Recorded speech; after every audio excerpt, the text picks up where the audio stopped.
Welcome to the Get Your Mind Right podcast.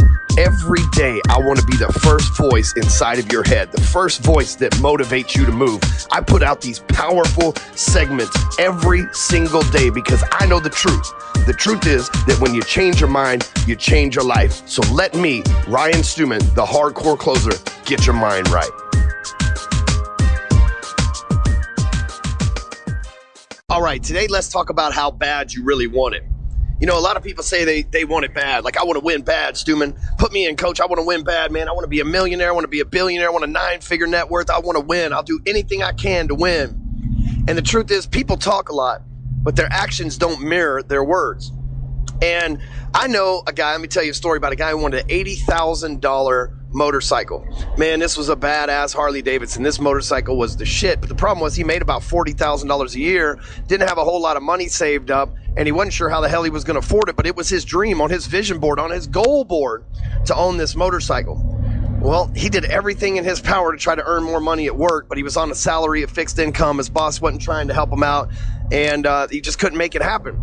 But he didn't work on Saturdays and Sundays, so what he did was he did have $1,500, and he went and bought a bunch of cheap motorcycles and spent some of the money on motorcycles and some of the money on a license to teach a motorcycle safety course. Well, if you're going to get a license in the state of Texas to drive a motorcycle, you have to take the motorcycle safety course in order to do that. And so he charges people $150 to take the motorcycle safety course. He provides the motorcycles for them and everything else, to a point to where he's making a lot of money on the weekends teaching people to ride motorcycles, to where he can now all of a sudden afford the motorcycle of his dream. And so then on top of that, not only does he get to afford the motorcycle of his dream, he actually gets paid to ride it around on the weekends while he's teaching other people how to do what he's passionate about. And so here's a guy who figured out a way to make what he wanted come true. While most people sit around and bitch and they say, only the rich is going to get that $80,000 motorcycle.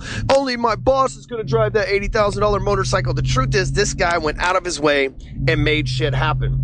You know, if I was trying to make $1 million and right now was in a dry season in sales, man, I would go and I would drive for Uber and I would do sales calls while I'm driving for Uber. I could give a fuck about the person in the back seat. I would be doing sales calls, podcast videos, whatever the case whatever the case may be, while I'm driving around for Uber.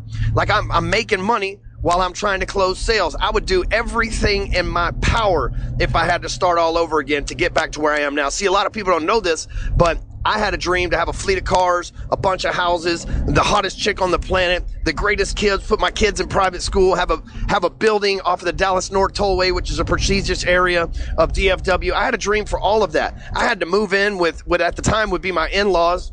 I had to start all over from scratch. I had to tell people that, you know, I used to be rich, but now I'm broke. You know, I lost my financial license due to going to prison. But guess what? I'm hustling every day. And you know, I did everything. I went without sleep. I managed people's social media at one point for $100 a month. For $100 a month, you could get the hardcore closer to manage your social media. But you know what? I was hungry and I was willing to do whatever it took. And I wasn't just talking about it.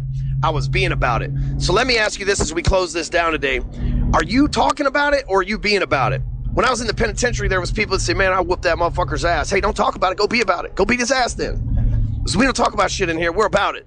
And if you just talk that shit, then we know you're just a noise maker, not an action taker. And so ask yourself today, are you a noise maker or an action taker? Because if you truly take self-inventory, you're in the spot that you're in life right now for the reason, and one reason only, is because you chose to be there. Like I said, if I was in a sales slump and I still needed to make money, I would go get in an Uber and I would do sales calls while I was driving around for Uber, Lyft, or whatever the fuck that I had to do. So it's just a matter of how bad you want it and how innovative you're willing to get in order to make your dreams come true. Now, if you listen to this, you say that you're in sales and you do want it, and you know you're willing to drive for Uber and all that other stuff. One of the things you got to get good at in sales is handling objections. And I'm known as one of the master objection handlers, and one of the best on the planet. I've been called that by some of the best salespeople on the planet. And one of the ways that I've been able to become a master objection handler is by flashcards for my brain. We call them closer cards. And so you can go over to closercards.com. You can get your stack of 25 cards, and you can start your way to memorizing and masterizing any objection that comes your way. Head over to closercards.com, and we'll catch you on the next episode of Get Your Mind Right. Get your mind right.